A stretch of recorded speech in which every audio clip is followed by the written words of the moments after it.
Bonsoir à tous, bienvenue sur le plateau Equinox Soir, votre baromètre national de l'actualité.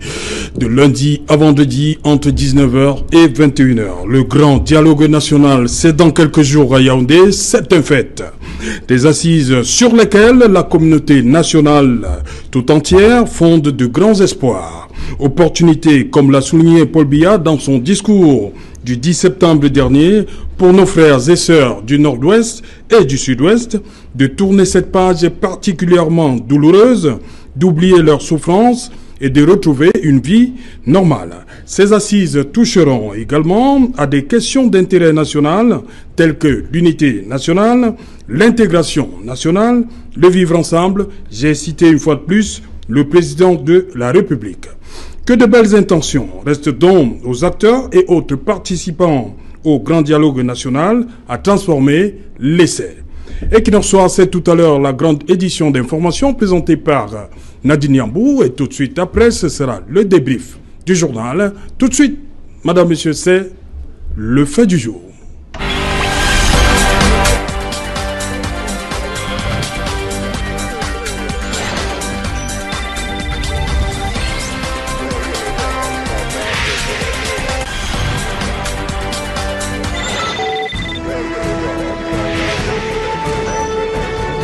Dialogue national, quelles conditions pour réussir? Pour en parler ce soir, je suis en plateau avec Eric Yombi. Bonsoir Eric.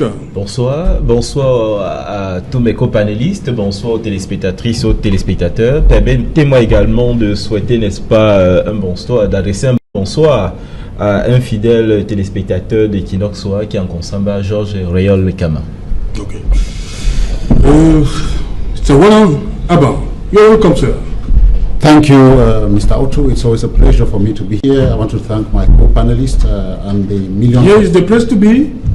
Is the place to be. I am so honored to be here, you know. So I'll say yes, it is the place to be. You know, it edifies Cameroonians on, you know, the events of the country, and gives them an in-depth view of analysis. You know, the experts that you bring on this platform every day, you know, it's a wonderful, wonderful opportunity for Cameroonians to be informed about what is going on in the country. So it's an honor for me to be here to help to inform Cameroonians from my own perspective. You know, so thank you. Ok, Albert Notola ici, bonsoir. Bonsoir, c'est Alain. Je salue tous mes copanélistes. Je salue tous les nombreux téléspectateurs d'Equinox Télévision. Je salue également de manière particulière le personnel de Camerco qui est rendu à bientôt. Pourquoi de manière particulière? Parce qu'ils sont rendus presque à bientôt 3 mois d'arriérés de salaire. On revient avec ça revient encore les histoires d'arriérés de salaire du côté de Camerco. Donc c'était pas un problème de manager, comme on l'a dit à un moment? Non, je pense que le même problème revient. Je pense que là, nous sommes plutôt rendus à un conflit des réseaux, une guerre des réseaux, si vous voulez, entre le camp de monsieur le ministre des Finances, Louis-Paul Moutazi, et M. Ferdinand Ngongo de la présidence de la République.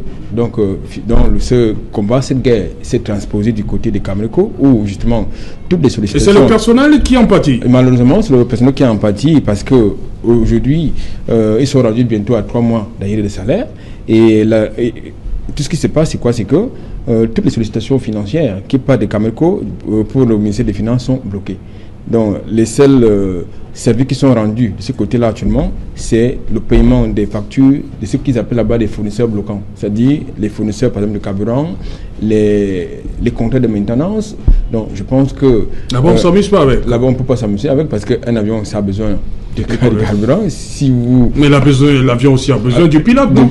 Non, disons que... Et si le pilote... Malheureusement, et justement, les pilotes ne sont pas payés. Parce que alors, il faut aussi satisfaire les pilotes. Non, je pense satisfait seulement le carburant. Ils sont tous j'ai juste évoqué quelques points saillants qui concernent justement cette histoire de fournisseurs bloquants. Mais je crois que il faut, lorsque vous fixez des objectifs à une entreprise qui engloutit autant d'argent comme Camerco, il faut véritablement se mettre à l'ouvrage. Il faut éviter justement les éléments bloquants, comme c'est le cas au niveau du ministère des Finances. Devenu une fois de plus Albert Natola ici. Bon retour sur Equinox Soir. Je vous remercie de l'amitié que m'avez faite une fois de plus ce soir, en m'invitant une fois de plus sur ce plateau. Eric Pépin Bikaï, bonsoir. Bonsoir Serge Alain, bonsoir à l'ensemble de mes co-panélistes. Bonsoir Eric Yumbi, c'est la première fois qu'on partage ce plateau. Tout à fait. Eric certainement en cache un autre.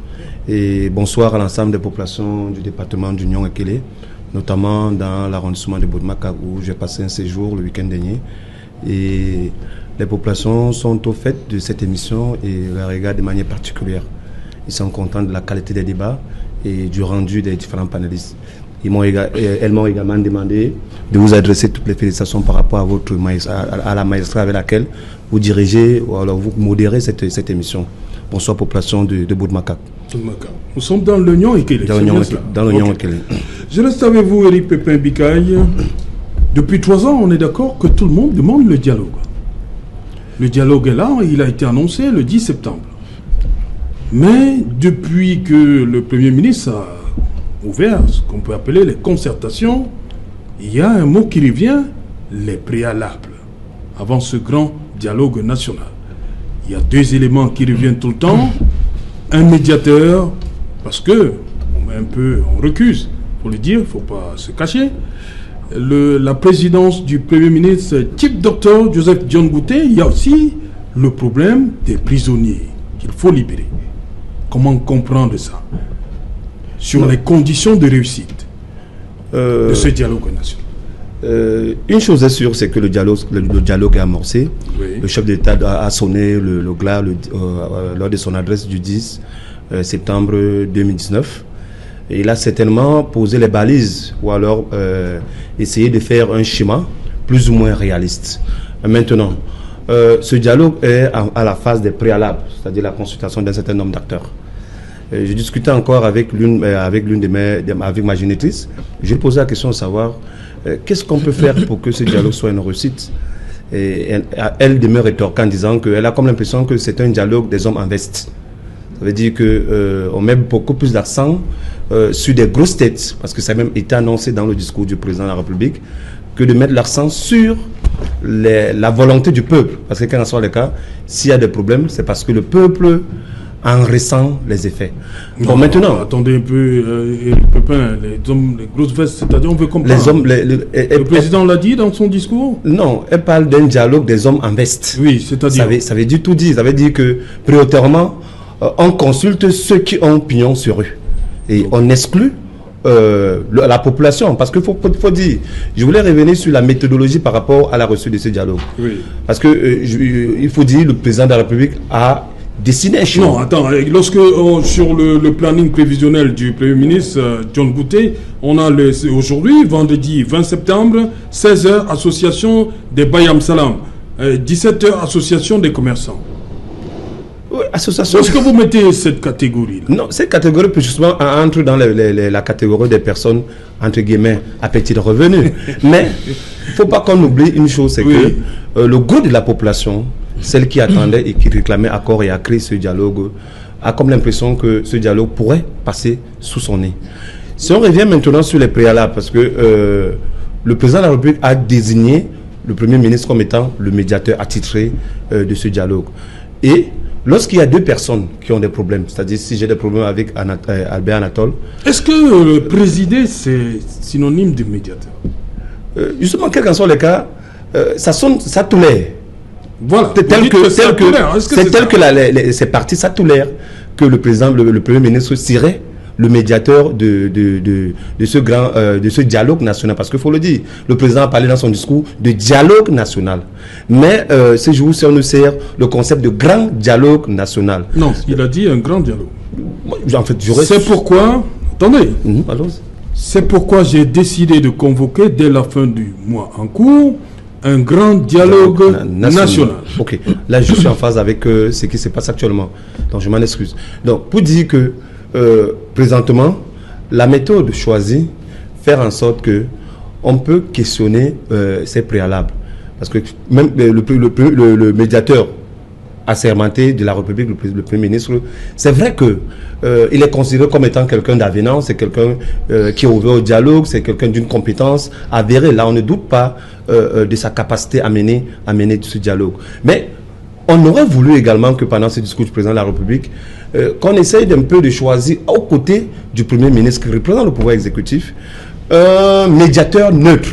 c'est-à-dire quelqu'un qui pourrait accompagner le président de la République accessoirement. Le Premier ministre, autant pour moi. On aurait également les 2 personnes pour diriger ce dialogue. dialogue. C'est un grand dialogue qui va réunir à peu près 25, qui va concerner 25 millions de Camerounais à l'intérieur du territoire, à peu près 7 millions d'autres Camerounais à l'extérieur du territoire. Ça veut dire qu'il faudrait des substances grises avérées pour pouvoir s'assurer que tous les contours du problème ont été portés sur la table du Premier ministre. Donc, l'autre hypothèse que j'aurais voulu par rapport à la reçue de ce dialogue, c'est que le président nomma, dans le cadre de la convocation de ce dialogue, peut-être une autre ressource exogène, crédible. Dans le continent africain, les noms sont cités: Jerry Rawlings, Thabo Mbeki, Olusegun Obasanjo, Mo Ibrahim. Ce sont des personnes qui pouvaient accompagner Chief John Gouté dans les concertations et les débats dans le cadre de ce grand dialogue. Bon, maintenant, on ira à ce dialogue, certainement, avec ces préalables qui ne seront pas réglés, la question du grand médiateur de ce dialogue, la question des prisonniers, parce qu'aujourd'hui on a à peu près 3 catégories de prisonniers, parmi lesquels les prisonniers entre parenthèses politiques et puis les prisonniers économiques, c'est-à-dire ceux qui ont atteint la fortune publique. Mais vous intégrez l'opération Épervier, il faut qu'ils soient libres? Non, j'ai dit on a à peu près 3 catégories de prisonniers. Parce qu'on ne parle pas d'eux depuis, mais vous venez d'intégrer. Quel que soit les cas, on doit les libérer aussi avant le dialogue. Je ne dis pas qu'on doit les libérer, mais quel qu'en soit les cas, ça peut être des ressources humaines qu'on peut consulter dans le cadre dans l'optique de ramener la paix au Cameroun. Quel qu'en soit le cas, c'est un dialogue qui concerne les enfants du pays. Okay. Et dans cette catégorie, même si actuellement ils sont sous le coup d'un certain nombre beaucoup sont condamnés. Voilà, ils sont plus d'un sont condamnés, mais ils pouvaient également mettre les mécanismes sur pied pour qu'on essaie de les consulter. Parce que pour la plupart, ce sont des grands éminents professeurs d'université, ce sont des économistes, ce sont des administrateurs civils chevronnés. Mais la chose, du moins, l'aspect reste, nous restons cristallisés sur les prisonniers politiques et puis les prisonniers de la crise anglophone. Parce que dans le cadre de la décrispation de cette crise, avec le dialogue, la convocation du grand dialogue national, il était également préalable que un certain d'entre eux, au-delà de ce que le président a annoncé dans son discours, que à peu près 289 prisonniers avaient été libérés il y a 2 ans, on pouvait également voir dans quelle mesure un certain nombre d'entre eux pouvaient être libérés pour qu'ils participent à ce grand dialogue national. Éric Yombi, vous venez de suivre, je vous ai vu sourire là un moment pour Éric Pépin Bikaï. À côté du type docteur Joseph John Gouté, il faut une éminence africaine pour l'accompagner dans la présidence de ce dialogue national, et il voit aussi l'apport des prévaricateurs de la fortune publique comme condition de réussite du dialogue, du grand dialogue national. Ce que je pense, c'est qu'il ne faut pas que les partis politiques prennent ce grand dialogue national comme une occasion de rattrapage de ce qu'ils n'ont pas pu s'aimer dans le champ politique camerounais. En 1990, l'opposition avait le vent en poupe. Mais cette opposition a été affaiblie notamment à partir de 1992. Et depuis lors, l'opposition n'a pas pu faire, y compris le parti au pouvoir, le RDPC, ils n'ont pas fait le difficile, ingrat et indispensable travail d'éducation des masses. C'est ça le véritable problème. Si on en est dans la situation aujourd'hui où les partis politiques demandent une médiation, c'est parce qu'il n'y a pas un consensus politique entre l'opposition et le parti au pouvoir. C'est-à-dire une sorte de paquet minimal, des choses minimales sur lesquelles le pouvoir et l'opposition peuvent s'entendre. C'est véritablement là le problème. Et effectivement, le rapport de force en ce moment n'est pas en faveur de l'opposition, puisque l'opposition est totalement éclatée, elle a explosé. Ça fait longtemps aujourd'hui. On aurait aimé voir aujourd'hui, n'est-ce pas, l'opposition, avec ce grand dialogue national, se rassembler, oui, pour avoir ne serait-ce que quelques éléments ensemble. Mais aujourd'hui, on voit de manière disparate quelques partis se présentant, chacun à son tour, pour dire ce qu'il pense. Mais on aurait aimé que cette opposition soit réunie. On aurait bien aimé même qu'avant ce grand dialogue, que ce fût le cas, n'est-ce pas, notamment pendant la présidentielle. On n'a pas vu. Donc, il se pose véritablement la question du consensus politique, c'est-à-dire les éléments basiques sur lesquels on peut s'entendre, au-delà de nos divergences idéologiques. Ça n'existe pas sur la place camerounaise. Donc, lorsqu'on interpelle ici ces chefs d'État, c'est parce qu'on aimerait qu'ils viennent colmater les brèches. Les Camerounais, désormais, les leaders d'opinion, les responsables des partis politiques doivent prendre leurs responsabilités. Leur responsabilité, c'est d'éduquer les populations. Il ne faut pas qu'on nous donne l'impression ici que pour changer le Cameroun, c'est avec évidemment les sympathisants RDPC, les sympathisants ou les militants SDF. C'est avec les Camerounais. C'est avec les Camerounais, nous avons les chiffres qui sont sortis il y a quelques jours sur le nombre de personnes inscrites à Elecam. Un peu plus de 7 134 000 personnes. Nous sommes 25 millions de Camerounais, il y a un problème. Si on part du postulat selon lequel ces 7 millions sont affiliés à un parti politique, ce qui n'est pas déjà vrai, on comprend donc que nous sommes dans un pays où seulement 7 millions de personnes sont affiliées à un parti politique, ce qui n'est pas déjà vrai. Mais il y a une autre majorité silencieuse, elle appartient à qui?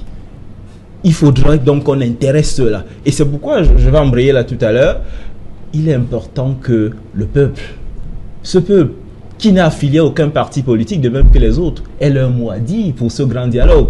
Il faut qu'on s'intéresse à lui. Aujourd'hui, on ne parle pas de ce peuple.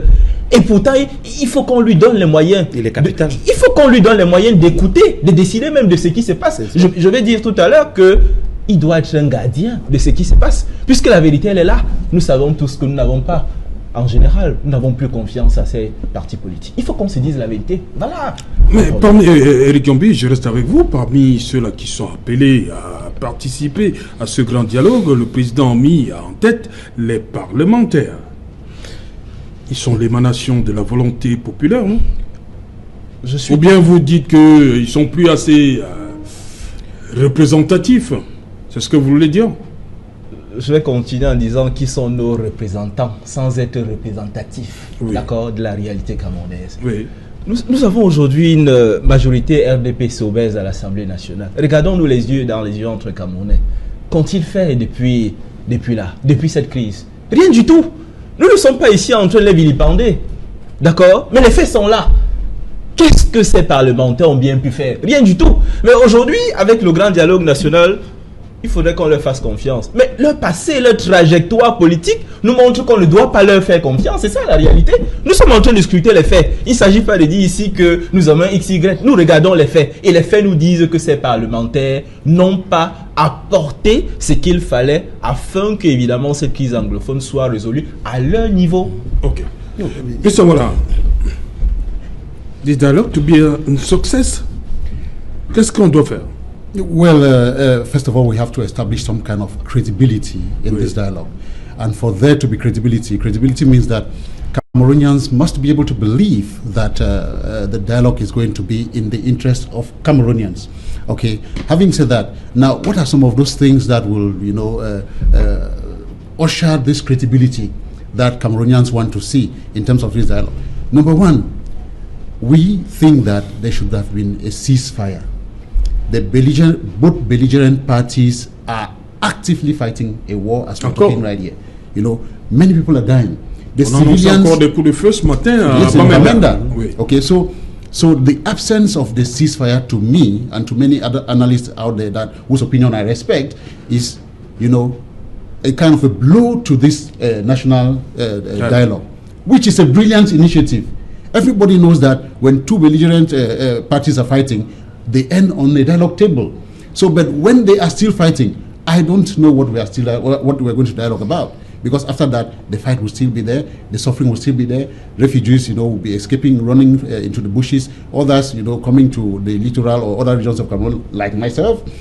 So that's one point.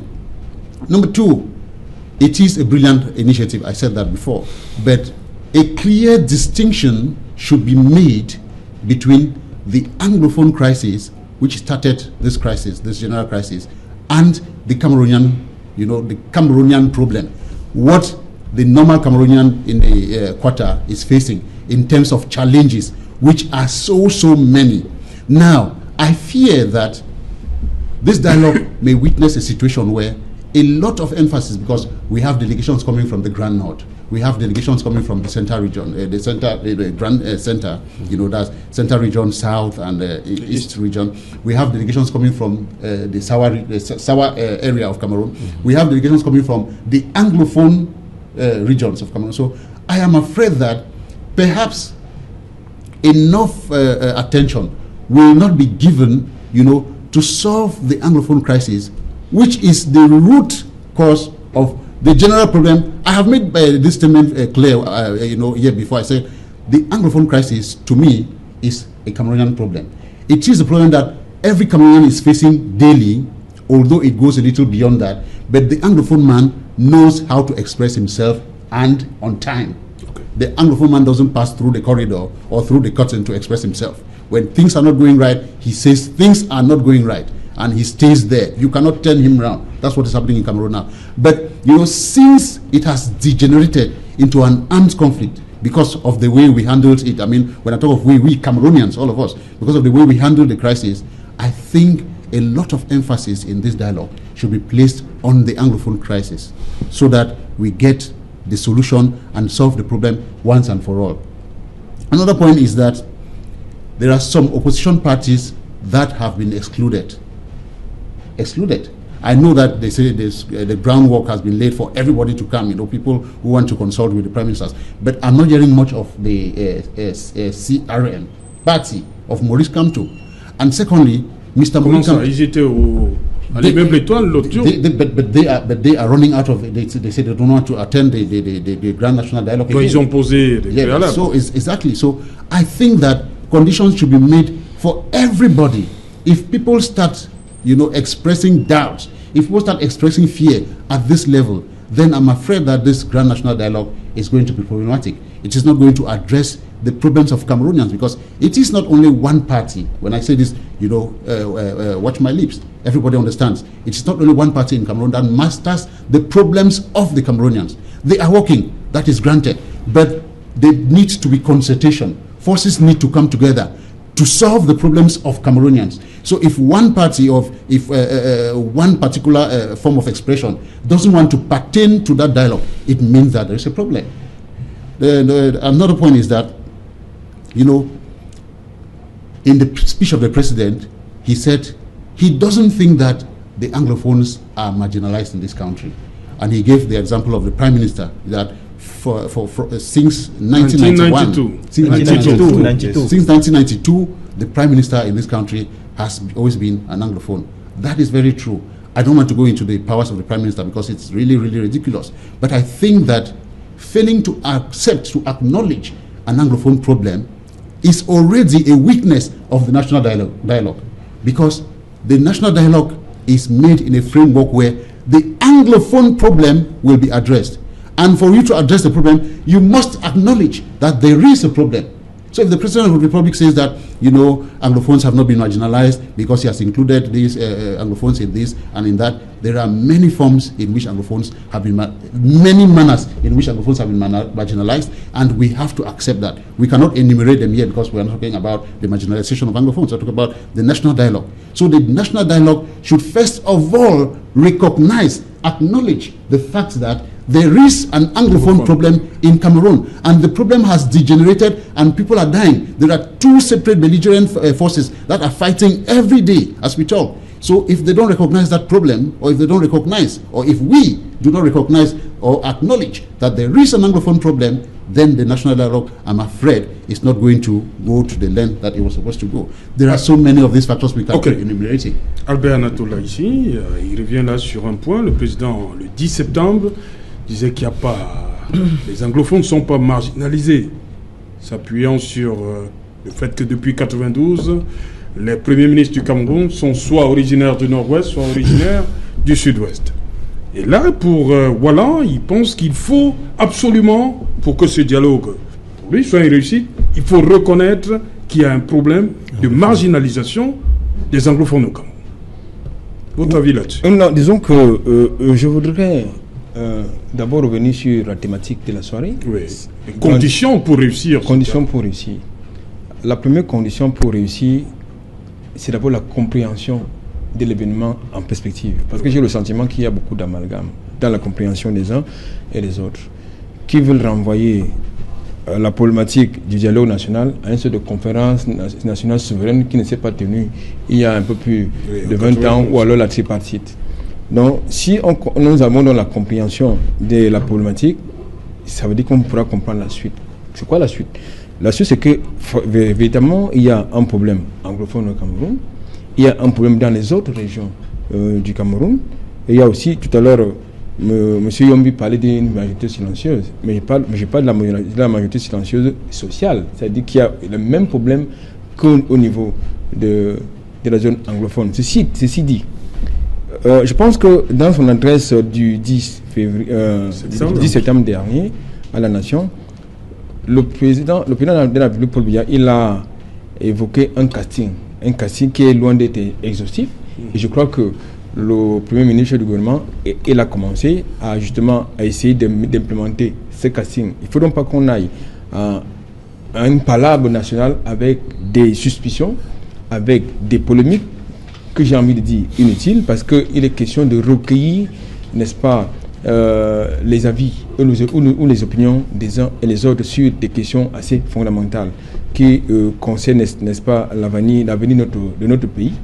Bon, ceci étant, il faut également, par rapport au préalable, il faut absolument désarmer les groupes armés qui sévissent du côté de la zone anglophone. Parce que tout à l'heure, vous dites désarmer ou bien... Il faut le désarmer. Normalement, ça devrait être un préalable. Oui, un préalable. Désarmer ça devrait être... Non, je dis bien, on devrait désarmer les séparatistes. D'abord, c'était un préalable essentiel. Parce que on ne peut pas... Encore qu'ils sont invités. Qui doit les désarmer? Dans tous les cas, je pense que les différentes constatations qui sont faites depuis mardi, du côté... Non, depuis le 11 même. C'est depuis le 11. Depuis l'annonce de ce dialogue à l'immeuble depuis le 11 septembre. On s'est tellement permis au Premier ministre d'avoir une idée de la méthodologie qui puisse être mise en place pour justement désarmer ces séparatistes. Parce que j'ai le sentiment que le gouvernement est à sa position, et de l'autre côté, pendant qu'on parle véritablement de s'asseoir autour d'une table pour véritablement se regarder dans les yeux, de l'autre côté, on fait de la surenchère. Bien évidemment, c'est même de la défiance. Parce que lorsque, pendant qu'on est en train de s'atteler à ces rendez-vous nationaux, on parle des coups de feu, on parle des assassinats, des personnes très souvent innocentes. Donc je pense qu'il est important que l'autorité de l'État soit établie au-delà du dialogue annoncé. Ça, c'est important aussi parce que les institutions doivent fonctionner, doivent continuer à fonctionner avant, pendant et après ce fameux dialogue national. Parce qu'il ne faut pas justement affaiblir les institutions de la République. Ça, c'est important de le préciser. Deuxième chose, et je chute par là, il est également important que les différents acteurs, que les opinions des différents acteurs justement soient prises en compte. Ça, c'est important. Mais en tant que journaliste, moi, je ne souhaiterais pas qu'on mélange des problématiques d'ordre politique aux questions qui touchent le droit. Par exemple, il y a quelqu'un qui a évoqué sur ce plateau la libération de certains prisonniers pour décrisper la situation. Je pense que là, ça veut dire que l'on voudrait... Moi, en tout cas, moi, je m'inscris en faux par rapport à ça. Parce que nous n'avons pas besoin des hommes forts. Un État moderne n'a pas besoin d'avoir des hommes forts, mais des institutions, à mon avis, très fortes. Donc, si on commence pour des motifs politiciens à libérer tout le monde, parce qu'il faut convoquer tout le monde, je pense qu'il y en a qui peuvent également être convoqués, ils peuvent être consultés, ils peuvent apporter leur contribution à partir de là où ils se trouvent. Ils ont perdu peut-être la liberté, mais ils n'ont pas perdu la liberté de leurs opinions. Donc, je crois que mélanger les questions d'ordre politique aux questions de droit, je crois qu'il y a un problème. Ok. Éric Pepin-Bika, justement, le dialogue, c'est la semaine prochaine, on va le dire. Mais, comme a dit Wallan Aban, on entend toujours des coups de feu. Lui, il parle d'un cessez-le-feu. Albert Notel, ici, lui, pense qu'il faut désarmer. Un cessez-le-feu, ça suppose une entente entre les deux.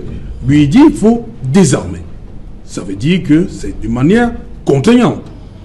Non, c'est connu. Est-ce qu'on peut aller véritablement au dialogue parce que les gens... Non. Pendant que les gens sont à Yaoundé, mais on entend toujours des coups de feu au sud-ouest et au nord-ouest. c'est connu de tous, et même des organisations internationales, et même au niveau national, que l'armée camerounaise qui est engagée dans le nord ou le sud-ouest ne fait pas la guerre avec les séparatistes. Ils font de la sûreté, jusqu'à présent. Ils ne sont pas, il n'y a pas un front de guerre ouvert. Ils essaient à chaque fois de se présenter lorsque les séparatistes ont pris d'assaut une école, un hôpital, pour essayer de les dissuader afin qu'ils reprennent leur position. Donc c'est connu de tous. Bon, maintenant, le président de la République a sonné la fin de la récréation en convoquant un grand dialogue national. C'est ce que toutes les parties de la société civile et même les partis et les associations politiques ont demandé depuis près de 3 ans. Le dialogue est arrivé tardivement, mais il est arrivé.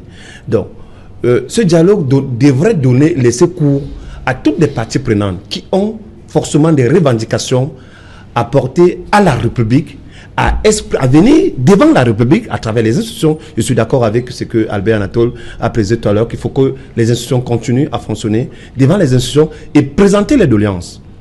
C'est devant ces institutions-là qu'ils pourront obtenir gain de cause afin que chacun puisse rentrer dans ses droits.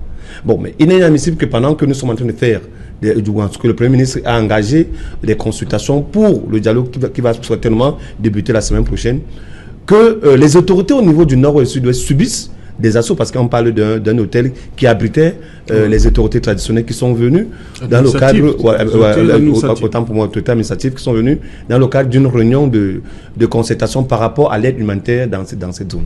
Donc, il y a cette question-là, ces préalables-là, qu'il faudrait que les âmes cessent de crépiter dans cette zone, et que ceux qui ont des problèmes à apporter à la République, qu'ils se dirigent vers les institutions régaliennes qui ont été choisies pour la circonstance et qu'ils exposent leurs problèmes.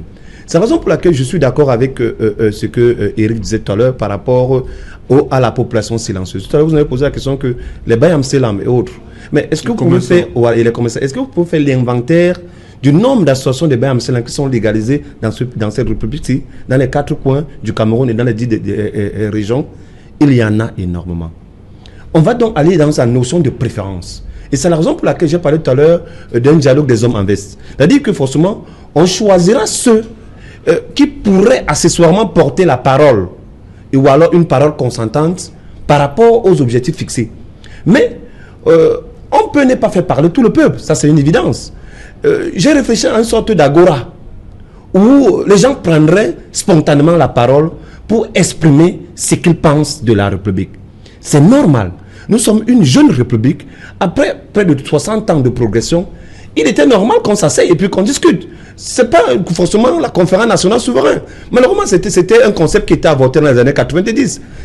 D'autres politiciens qui sont là, qui se sont succédés sur ce plateau, ont parlé après la convocation de ce dialogue de la tripartite 2. Pourquoi? Parce que certainement les acteurs de la tripartite 1 sont en train d'être convoqués au niveau du dialogue national. Donc pour eux, c'est une sorte de même couleur qu'on essaye de transposer dans ce dialogue national. Donc on pouvait choisir une autre méthodologie pour essayer d'apaiser les cœurs et donner la parole à plus d'une personne. Notamment ceux-là qu'on ne connaît pas toujours, c'est-à-dire la majorité silencieuse. Donc, c'était pour répondre à cette question, mais pour dire, il faudrait qu'on trouve les mécanismes nécessaires pour que les armes cessent dans le nord-ouest et le sud-ouest et que la place revienne fondamentalement et prioritairement au dialogue. Les voies sont ouvertes et on voudrait que dans ces voies-là, tous les Camerounais, d'ici et d'ailleurs, essayent de s'inscrire pour une fois que le président de la République a fait preuve de beaucoup de souplesse, disons ça comme ça, à ouvrir la voie à un dialogue qui serait un grand dialogue national et qui concernerait l'ensemble de tous les citoyens du Cameroun. Albert Anatola, ici, vous voulez réagir à la suite des propos de je voudrais, Eric Pépin Bikaï. Oui, je voudrais lui faire comprendre que ça ne saurait être la tripartite 2, parce que d'abord, le contexte n'est pas le même. Oui. Deuxième chose, les problématiques ne sont pas les mêmes, parce que les acteurs ne sont pas les mêmes non plus. Parce que je pense que lorsqu'on parle de dialogue national, tout à l'heure, il évoquait un point. C'est-à-dire qu'il fallait aller chercher un médiateur du côté de Washington, par exemple, ou bien du côté de l'Afrique du Sud. Il est resté en Afrique, oui. Il s'agit d'une causerie nationale. On n'a pas besoin des intervenants étrangers qui doivent venir se mêler de nos affaires internes. Je pense également qu'il y a des des missions de consultation qui sont qui sont prévues pour aller requérir les opinions de nos compatriotes qui sont à l'extérieur de nos frontières, pour qu'ils apportent leur modeste contribution dans le cadre de cette palabre nationale. Je pense, tout à l'heure, j'évoquais que j'ai le sentiment qu'il y a une très mauvaise compréhension. Qu'il y a une mauvaise compréhension par certains acteurs, soit de bonne foi, soit de mauvaise foi, de cette problématique du dialogue national. Parce que lorsque, tout à l'heure, M. Yambi évoquait un point assez fondamental, c'est-à-dire qu'il a le sentiment, nous avons le sentiment que certains acteurs politiques veulent véritablement faire de la surenchère pour essayer de jouer le rôle qu'ils n'ont pas pu jouer il y a quelques années en arrière, dans le cadre de cette palabre nationale. Je pense qu'il faut qu'on fasse preuve. Il faut éviter d'amener des éléments bloquants dans cette palabre qui est annoncée. Je crois que le fait que le cardinal Christian Tumi ait justement a très bien accueilli cette annonce n'est pas en soi justement une petite chose. Ça veut donc dire que tous les espoirs sont permis. Ce qui est maintenant important, il faut éviter que les choses se passent comme ça s'est passé justement avant l'annonce de ce dialogue, c'est-à-dire que lorsque le gouvernement répondait justement à une préoccupation des acteurs, notamment du côté du nord et du sud-ouest, on sortait sur le chapeau une autre revendication. Donc il faut éviter, de mon point de vue, la surenchère, il faut éviter les suspicions, les préjugés et les a priori. Ça c'est important parce que depuis que je suis les intervenants des uns et des autres, que ce soit du côté de la société civile, que ce soit des acteurs politiques, et il y en a qui partent, qui ont déjà construit justement dans leur esprit des préjugés et la suspicion. Si on va à ce dialogue, avec cet état d'esprit, ça veut dire que chacun va rester figé sur sa position. Voilà, justement, restons sur ces coups de feu qu'on a entendus à Bamenda aujourd'hui. Et il y a aussi cette image de cette dame qui, du côté de Batibo, qui est exécutée. Voilà. Et depuis, comme on dit beaucoup de personnes sur ce plateau, depuis 3 ans, on demande au président, on lui demande ce dialogue. Il convoque donc le dialogue. Comment comprendre donc que les âmes continuent de crépiter? Well, thank you. Qu'est-ce qu'on veut véritablement? Thank you for giving me this opportunity. I'll seize this opportunity to address one issue that Mr. Aisi raised a while ago. He says that the separatist forces have to be disarmed. Yes, so I want to remind Cameroonians that there is a disarmament committee that exists for close to 2 years now. It's there. It has a branch in Buea, another in Bamenda, that wants to welcome the separatist fighters who will willingly give away their arms and then reintegrate the community. Yeah. But I think that, from my personal analysis, I think that it has not succeeded, even to about 5% of the will of the government to reintegrate these people into the society. So I think that it has already failed. Okay, I don't know whether the government has another means of doing that they are keeping away from Cameroonians, but I think that way has failed. So it is surprising when we keep talking at this moment. We know that the armed struggle started in 2017, precisely. The Anglophone crisis began in 2016. The armed struggle started in 2017. And those guys, they started off with Dane guns, Chavum, that's how they call it. The one you break. That's how they started. And 2 years later, we see them holding Kalashnikov on social media. It means that if something is not done urgently, it might grow to a worse level. They have started using... Something is not done. Qu'est-ce qui doit donc être fait? Vous posez la question, on dirait qu'il faut le dialogue. As a preliminary le dialogue to this dialogue, convoqué, oui. As a preliminary to this dialogue, oui. I humbly think that a ceasefire should have been declared. The army will never leave the southwest and the northwest region. That is the territory of Cameroon, okay? But the army can go back to their barracks and say, we are not fighting, okay? And then the leaders or the leadership of the separatists, they call them to say, let's have a ceasefire and then dialogue, okay? Let's have a ceasefire for a period of, say, 3 months or an indefinite ceasefire with dialogue amongst Cameroonians, and then come up with solutions to this crisis. Number two, Mr. Isi said that it's a Cameroonian issue, so we should sit, and discuss amongst Cameroonians. Beautiful. But there is a history in this country, Mr. Isi, and I need that Cameroonians should understand that history. The history of two entities coming together to form what we call the Federal Republic of Cameroon in 1961. And the rules of that union have been violated. And two people are almost going their separate ways. Two people who voluntarily came together and stayed as brothers are almost going their own separate ways.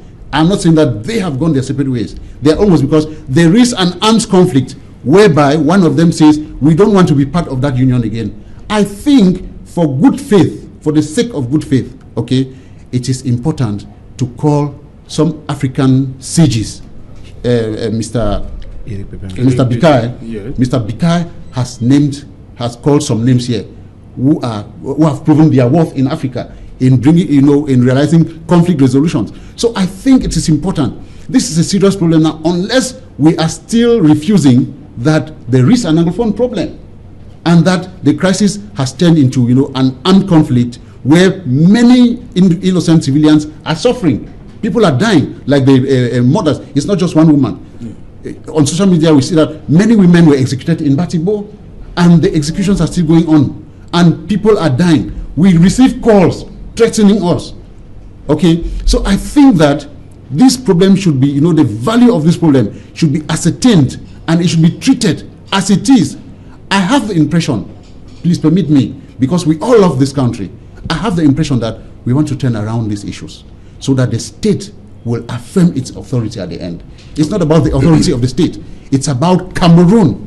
Because after this government, after this regime, Cameroon will still be there. Okay. And we'll be there to manage it, all of us. Ok. Éric Yombi, le dialogue a été convoqué par le président de la République. C'était le 10 septembre dernier. Ouais. Quelques jours après, les armes continuent de crépiter. Le dialogue, il est annoncé pour le 30. Est-ce qu'il y a un impératif, un cessez-le-feu pour que ce grand dialogue puisse réussir? Est-ce que tout ne doit pas commencer par là? Le cessez-le-feu. Première curiosité parmi les personnalités ou les institutions que le Premier ministre a reçues, oui. Il n'y a pas les groupes armés. Il n'y a pas les groupes armés. Si vous regardez la liste, oui, il n'y a pas les groupes. Liste prévisionnelle. Oui, c'est une très bonne indication pour montrer ce que nous pensons depuis, à savoir qu'il n'y a pas déjà un consensus entre les groupes armés, de même qu'il n'y a pas, comment dirais-je, une sorte de contact continu entre l'État et les groupes armés. Et vous savez, j'ai la chance d'être dans les relations internationales. On gère essentiellement les conflits. Je peux vous dire ici et maintenant, de la situation que nous avons, avec ces informations, un cessez-le-feu n'est pas possible avant le 30. Vous savez, ce qui s'est passé en Suisse, c'était une sorte de ballon d'essai par rapport à ce grand dialogue national que le président ne voulait pas annoncer avant. Alors, il s'était donc passé que on voulait qu'il y ait une sorte de contact, d'accord, une sorte de lien entre l'État et ses groupes armés. Malheureusement, ça a échoué. Et à l'heure où nous parlons, je pense que ces groupes armés eux-mêmes sont divisés. Et si aujourd'hui on annonce le dialogue, vous verrez, tous ne seront pas à la table. Qu'on le veuille ou non, il y a toujours des groupes armés qui vont rester à marge de ce dialogue. Parce qu'eux-mêmes, ils ne sont pas déjà d'accord sur tout. Donc je ne pense pas de manière réaliste et opérationnelle qu'effectivement cessez-le-feu soit possible. Regardons les choses en face. Un cessez-le-feu n'est pas possible. Cependant, le dialogue national nous donne l'occasion de trouver des solutions pour que ce cessez-le-feu soit possible. Alors, si nous acceptons, si nous partons du postulat sur lequel nous sommes tous des Camerounais et jaloux de ce Cameroun, retrouvons-nous à la table pour pouvoir en parler. Mais comme préalable, un cessez-le-feu, avec qui? Comment? J'ai dit une fois de plus, tous les groupes armés ne sont pas déjà d'accord. Vous avez relevé d'autres éléments. Vous avez parlé d'un problème anglophone. Je suis d'accord avec vous. Mais il faut qu'on se souvienne, c'est moins un problème anglophone politique, beaucoup plus un problème anglophone au sens culturel et linguistique. Vous êtes bien placé pour savoir que de temps en temps, et vous l'avez relevé tout à l'heure, le Cameroun de 1961, parce que vous voulez relever une exception au sens culturel, au sens linguistique, au sens de la proximité, au sens de la gestion. Ce Cameroun d'avant 1961 dont vous ne voyez pas aujourd'hui les fruits, les bénéfices depuis qu'il existe ce mariage avec le Cameroun francophone. Je suis d'accord avec vous. Et effectivement, le grand dialogue national nous donne donc l'occasion de mettre tout ça sur la table et de nous poser les vraies questions. L'unité nationale, c'est quoi? Mais le président de la République, n'est-ce pas, met en garde les Camerounais que ça sera dans le contexte de la Constitution et c'est la décentralisation. Non, il a dit qu'on va parler de l'unité nationale. J'en viens. C'est la décentralisation. Permettez, Guillaume Bib, j'en viens. On va continuer après le 20h, je vous en prie. C'est promis. Hein. Madame, Messieurs, nous allons donc observer notre première pause, le temps de rencontrer Cédric Noufelet qui va dérouler pour nous quelques titres, les titres du 20h. Bonsoir Cédric, au sommaire ce soir. Bonsoir Serge Alain, bonsoir à vos invités. Ce soir, nous parlerons d'une folle journée qu'ont vécu les populations à Bamenda. La ville a été le théâtre de violents affrontements armés. Pourtant, elle abritait une réunion sécuritaire de haut niveau en présence du ministre de l'administration territoriale. Nous ferons le point dans ce journal. Et des concertations qui se poursuivent à l'immeuble Étoile en vue du dialogue national.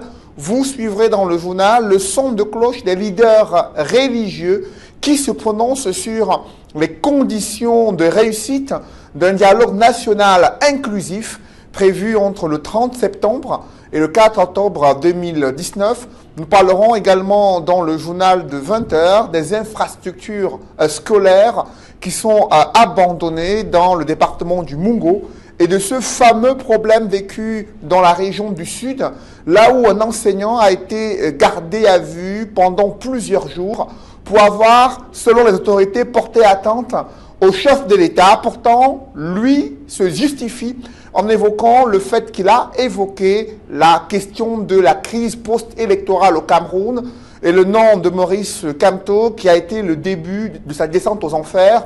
Nous ferons le point sur cette affaire dans le journal de 20h. C'est Jalin. Voilà, fin de cette première partie Equinox Soir. Rendez-vous tout à l'heure lorsque Cédric va terminer son journal pour Equinox Soir. Deuxième partie, le temps du débrief, toujours en compagnie de nos 4 invités. Place tout de suite, madame, monsieur, aux 20h de Cédric. C'est chose rare le vendredi de retrouver Cédric Noufelet pour le 20h.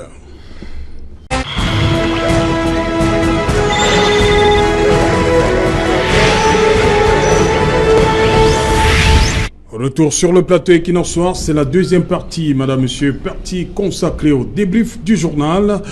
Pour en parler, nous sommes toujours 5 sur ce plateau, Eric Yombi, Eric Pépin Bikaï, Wallan Aban et Albert Anatole Aïssi. Albert Anatole Aïssi, alors que tout le gratin administratif, sécuritaire, militaire de la région de l'Ouest est réuni autour du ministre de l'administration territoriale, où il se trouve, on entend des coups de feu. Qu'est-ce que ça peut bien vouloir dire? Mais ça veut dire ce que vous savez déjà. Ça veut dire tout simplement que les séparatistes sont en train de faire un pied de nez. Il s'agit d'un acte de défiance aux institutions de la République. C'est ce que ça veut dire. Ça veut dire que, bien évidemment, ils ne se sentent pas concernés par le grand renouveau qui est annoncé pour le 30 septembre, à partir du 30 septembre prochain. Et ce qu'on doit pouvoir comprendre, ça veut dire que certainement l'État ne contrôle pas la situation de ce côté. La preuve, c'est que pendant que les autorités administratives, les forces de défense et de sécurité sont en conclave pour faire une évaluation de la situation sécuritaire, dehors, il y a des bruits, il y a des coups de feu, pas pour quelques minutes, pendant plusieurs heures de la journée. Ça veut tout simplement dire que véritablement la situation n'est pas encore véritablement sous contrôle de ce côté.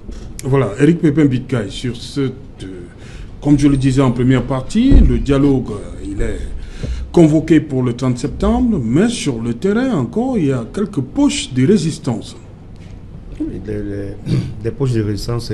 C'est pour dire quoi? On ne veut pas du dialogue? Comme disait Eric tout à l'heure, il a bien spécifié que... Albert. Non, Eric. Oui, Eric Yombi. Il a bien précisé qu'il y a une grosse incompréhension entre les différents groupes armés qui agissent dans le nord-ouest et le sud-ouest. Le président a reçu, allait faire un pied de nez en annonçant le dialogue national à un moment où on n'attendait plus. Et vraisemblablement, on se rend compte aujourd'hui que plus d'une personne n'aurait jamais voulu que ce dialogue soit porté sur la table. Aujourd'hui que les schémas sont plus ou moins dessinés et les mécanismes également sont en train d'être progressivement implémentés, ceux-là qui avaient décidément pris une option de guérilla, il faut le dire, ne veulent pas comprendre que désormais il faut taire les armes et passer à la parole, passer au dialogue. Donc c'est une situation également qu'il faut regretter pour les populations qui ne veulent que la paix dans cette zone-là. Mais également c'est l'occasion pour l'État de pouvoir mettre à disposition tous les moyens nécessaires pour que les armes cessent dans cette zone. Voilà, cette notion, le cessez-le-feu, pourquoi on n'en arrive pas là? Qu'est-ce qui peut bloquer? There's something they call the economy of war that many people have talked about, in the past. So many people are benefiting from this war, from both sides, the separatists and the government. So many people are benefiting, and they think that, an end to the war will mean an end to their benefits. So I think it's a little difficult at that level. Comment comprendre donc qu'on convoque le dialogue alors que les armes continuent de crépiter? Well, I want to say, from my own perspective, which I have explained in other platforms, there is this issue that I call the finite game and the infinite game. The finite game is a game where, the actors are known, you play at the end of 90 minutes, this team wins, you greet your adversary and say, we had a nice match, everybody goes home. An infinite game is one that, people keep fighting. The actors change. When somebody loses resources, he gets out of the game, but the game keeps on going. That's almost the situation that's happening in the Northwest and Southwest regions. It's an infinite game where the secessionists have this manpower that's always rejuvenating. They are recruiting. When they kill some of them, they come in and they go, and the war continues. And resources are being lost. That's why the war has stayed till today, the conflict has stayed till today, and it has the potential to continue. So I'm saying that there should be some kind of a declaration of a ceasefire. It means that the person who has the authority, that's the government of Cameroon, which is still controlling Cameroon, unless we are made to know that the government doesn't have any control. Sera respecté? I am very sure that people are waiting. There was this 2-week ghost town that was declared in Northwest and Southwest region. Lockdown, please. Lockdown. So thanks for that correction. That was declared in the Northwest and Southwest region by the separatists. Now, I remember that the day after the president made his speech, cars started, not all cars, not everybody started disregarding the ghost town, but a few cars started coming out in the Northwest and in Southwest regions. Cars started leaving Buea when the lockdown had not, run its course yet. Cars started leaving. It means that if the administrator, the chief administrator of this country, that is the president of the republic, had granted, like the Muslim representative, the head of a Muslim delegation who visited the prime minister, he says we have to get to moves that will appease people. Even the secessionists can be appeased. I believe that if they hear certain moves on the part of the government, they will say, okay, let us wait and see what comes out of that. I'm sure that nobody wants to, that people are willing to just die like that. I think that certain moves, certain political acts can appease the tension of people, and they will come in, even if they're not invited to the dialogue table, but they will say, let's wait and see what comes out of that. Éric Diombe, est-ce que vous pensez que d'ici le 30 septembre, quelque chose peut encore être fait pour que les armes cessent de crépiter dans le nord-ouest et le sud-ouest? C'est-à-dire avant le début du grand dialogue national. Par rapport à ce qu'on a vu, on a la situation qui a été celle des populations de Bamenda ce jour. Soyons réalistes. Ce n'est pas possible que les armes se taisent totalement avant le grand dialogue. Je suis désolé, c'est pas possible. Au vu des éléments, pendant qu'on va dialoguer à Yaoundé, il y aura toujours des groupes armés qui vont faire entendre leur voix à travers les armes. Des informations que nous avons, il n'y a pas un total consensus en ce qui concerne ces différents groupes armés. En revanche, on peut assister à une baisse d'intensité. Mais je pense que les événements de Bamenda doivent aussi nous parler, au sens où il y a des groupes qui voudraient bien être à la table des négociations. Et il faudrait évidemment, n'est-ce pas... Et il faut faire parler les armes d'abord. Bon, vous savez, nous sommes en politique. La réalité, c'est que parfois on demande 5 pour obtenir 2. C'est aussi ça, les négociations.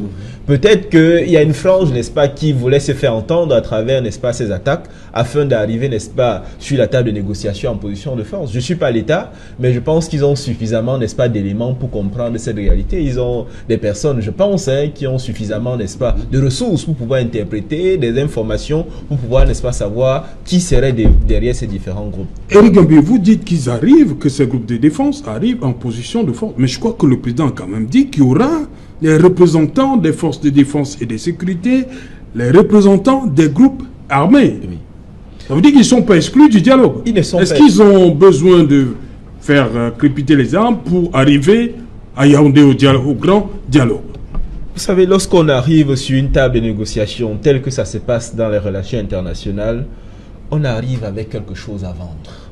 Et on arrive surtout en position de force parce qu'on est nanti d'une force. Parce qu'on est nanti d'une certaine nuisance. C'est ça la réalité. Peut-être que de leur point de vue, ils seraient venus faibles à la table de négociation s'ils n'avaient pas perpétré ces attaques. C'est dans leur stratégie, c'est leur droit. Mais de ce que nous savons, en ce qui concerne évidemment ces conflits, voilà comment les choses se passent quelquefois. Ok, Albert Natola ici, vous ne semblez pas être d'accord avec Éric Non, du tout. Sur ce point-là. Non, du tout. Je ne suis pas être d'accord avec lui par rapport à ce point-là, parce que il faut quand même indiquer, je pense que Pépin l'a souligné tout à l'heure sur ce plateau, à savoir que les forces de défense et de sécurité sont en train d'assurer, sont en train de mener des opérations de sûreté. Il ne s'agit pas véritablement des opérations opérationnelles sur le terrain. Oui, opérationnelles, je peux parler dans le jargon militaire. Oui. Non, il ne s'agit pas de cela. Mais je pense également que tout à l'heure, je n'arrivais pas à m'entendre avec l'un des panélistes. Lui, il parlait de cesser le feu. Moi, je parle de désarmer. Oui. Je pense qu'il faut véritablement désarmer ces individus parce que vous avez d'un côté, au regard des images... la force. Absolument. Parce que je pense qu'à un moment donné, il faut faire prévaloir l'état de droit, c'est-à-dire les institutions de la République. Il faut faire prévaloir... Est-ce que cette méthode a fonctionné depuis 2017? Non, je pense que jusqu'ici... Albert Natola ici, est-ce que cette méthode-là a fonctionné depuis 2017? Jusqu'ici, la force? Non, jusqu'ici, il me semble que le gouvernement a été dans la posture de négociation à travers un certain nombre d'éléments. Le gouvernement n'a pas été dans la posture de faire usage de la force. Ça, il faut qu'on se le dise clairement. Au regard, en dépit, j'allais dire, des exactions qui sont commises, notamment par les forces séparatistes, par les groupes armés séparatistes. Donc je pense qu'à un moment donné, il faut faire prévaloir l'autorité de l'État en appliquant les lois de la République, c'est-à-dire la force. Et je m'offusque du fait que certains individus ont tendance à mettre au même pied d'égalité les forces de défense et de sécurité au même titre que les forces armées. Il y en a qui voudraient que les forces séparatistes soient sur la table de négociation, pas les forces de défense et de sécurité. Moi, ça me pose un problème. Vous avez des problèmes qu'on invite les représentants des groupes armés au dialogue? Non, moi, ça me pose un problème que certains acteurs, j'allais dire certains leaders politiques ou de la société civile, ne voudraient pas que les forces de défense et de sécurité soient à la table de négociation alors qu'elles sont présentes sur le terrain. Elles vivent au quotidien le cauchemar que nous voyons, que nous en trouvons parfois, nous percevons certaines images sur les réseaux sociaux. Donc je pense qu'il est important que véritablement qu'on procède au désarmement. Parce qu'à un moment donné, il faut savoir, il faut pouvoir taper. Vous maintenez le désarmement. Je maintiens, parce que ça ne peut pas passer par la négociation pour que ces individus déposent les armes par un cessez le feu. C'est pas possible. Si c'est pas, étant donné que ça ne peut pas fonctionner par la négociation dans le cadre d'un cessez le feu, il faut procéder par le désarmement. Ça c'est important de le souligner parce que au regard des éléments que nous avons eu ce jour, c'est-à-dire vous avez des autorités de la République qui sont en conclave pour faire une évaluation de la situation sécuritaire des régions, mais par contre dehors vous avez des individus qui font un pied de nez. Ça veut donc dire qu'il s'agit, de mon point de vue, d'une attitude de défense qui consiste à comprendre clairement que l'État, en tout cas les institutions, ne se fonctionnent plus de ce côté-là. Vous permettez, j'ai envie de relever quelque chose. Pour ne pas mettre la population dans la psychose, je prendrai plutôt un exemple qu'on a connu avec la guerre contre Boko Haram. Vous savez, lorsque vous êtes dans la localité de Mozogo, vous avez en face, vous avez, n'est-ce pas, de l'autre côté de la frontière, ce que j'ai envie d'appeler les insurgés. De ce côté, vous avez l'armée. Et évidemment, n'est-ce pas, il y a la frontière. Il se passe tout simplement que les militaires savent qu'en face, ce sont les Boko Haram. Mais à partir du moment où ils n'ont pas attaqué, l'armée ne peut pas riposter. D'accord? Et il se passe que dans la nuit, ces insurgés contournent évidemment, puisqu'ils maîtrisent la localité, ils attaquent évidemment les camps militaires par l'arrière. J'ai envie de savoir par quel miracle on peut désarmer un individu dont on ne sait pas d'emblée, a priori, qu'il s'agit évidemment d'un insurgé. J'ai envie de savoir par quelle alchimie ça va être possible. Je peux vous répondre? Un instant. J'ai envie de savoir comment ça va être possible. Donc, ce que nous savons des localités du nord-ouest et du sud-ouest, il y en a qui se baladent, d'accord? Et à un moment donné de la journée, de la nuit qu'ils ont choisi, ils décident de s'armer. Et évidemment, ils se rendent où ils se rendent pour que les confrontations aient lieu. Voilà la complexité de cette guerre qu'on qualifie d'asymétrique. Oui, vous répondez rapidement. C'est pas monopolisé. Vous répondez rapidement. Non, disons que nous sommes certainement dans une guerre asymétrique. Oui. Mais je sais également que de par le renseignement prévisionnel qui a été effectué par des services compétents de la République, de nos forces de défense et de sécurité, ils disposent toute la cartographie des positions des séparatistes. À travers comme je l'ai indiqué tantôt, les services de renseignement prévisionnel à travers les drones. Nous avons les moyens de le faire. Ils ont les moyens de le faire. La plus grande difficulté, c'est que très souvent, ils sont mobiles. Ils sont peut-être mobiles parce qu'ils se faufilent parmi la population qui les subit ou qui est complice. Donc je crois qu'il est important, franchement, qu'on puisse les désarmer. J'insiste sur le désarmement. Okay. Éric Pépin, oui. Non. Je pense quand même qu'il faudrait que peut-être la méthode forte ne soit pas tellement appliquée. Parce qu'on ne peut pas vouloir dialoguer et vouloir en même temps faire la guerre. Mais il faudrait que les séparatistes comprennent que l'avenir de la République est en danger et que celui qui préside au destin de la République à ces jours, a demandé à ce que tout le monde revienne sur la table pour en discuter, en tant que fils et filles de ce pays. Et le message que les séparatistes envoient depuis le discours du président, depuis le soir du 10 septembre, donne plutôt l'impression qu'ils ne sont pas prêts à dialoguer. Souvenez-vous de l'assassinat effroyable de l'une de vos consoeurs à Batibo cette semaine-ci. Ce sont des images qui sont insoutenables pour une personne qui n'est pas belligérante, mais qui se retrouve dans cette zone parce que, entre parenthèses, elle aurait des antécédents avec l'administration camerounaise et elle doit subir ce sort pour passer un message à ses vis-à-vis au gouvernement, aux institutions, que une certaine partie des bandes armées ne sont pas d'accord par rapport au dialogue. Ça, c'est un premier fait. Le deuxième fait, comme disait Albert Anatole tout à l'heure, c'est qu'il y a à peu près 7 à 8 groupes armés qui opèrent dans la zone du nord-ouest et du sud-ouest. Ça, c'est selon les estimations cartographiques de Human Rights Watch et publiées au courant mois de juillet. Et nous savons très bien que la zone est une zone hyper accidentée. C'est-à-dire même le déploiement des forces de l'ordre dans cette zone ne les permet pas d'avoir un rendement assez probant. Mais somme toute, l'urgence est au dialogue. Et l'urgence serait également que les armes cessent de crépiter. Tout à l'heure, Oualan demandait que les forces de l'ordre rentrent dans les casernes. Mais les forces de l'ordre ne sauraient rester dans les casernes tant qu'il y a des individus qui se baladent à longueur de journée avec des armes et qui peuvent ouvrir le feu sur des paisibles citoyens qui ne cherchent qu'à vaquer à leurs occupations. Donc il faudrait que ces séparatistes, qu'on les envoie des messages forts pour leur dire le temps n'est plus à la bagarre, le temps est au dialogue. Il est grand temps qu'ils fassent des propositions et que ces propositions soient dans le sens de préserver les institutions et de sauver l'intégrité territoriale du Cameroun. So, voilà. Yes, I think that... Qu'est-ce qu'il faut faire pour entendre raison aux bandes ça? Pour faire entendre raison aux bandes ça? Well, I think that, the strategy of the government has been one of, force. I have been in the northwest and southwest regions of Cameroon. I mean, when this crisis started, I was there from the beginning, and I saw the force. I'm not a military man, so I don't understand, some of the things that Mr. IC says, about the forceful nature of the military. But I think I witness, as a primary source, the forceful nature of the military in the northwest and in the southwest region. And trust me, many people, as an analyst, I discovered that many innocent people died because Mr. Yumbi said that these people are guys who move around in the quarters. It is true.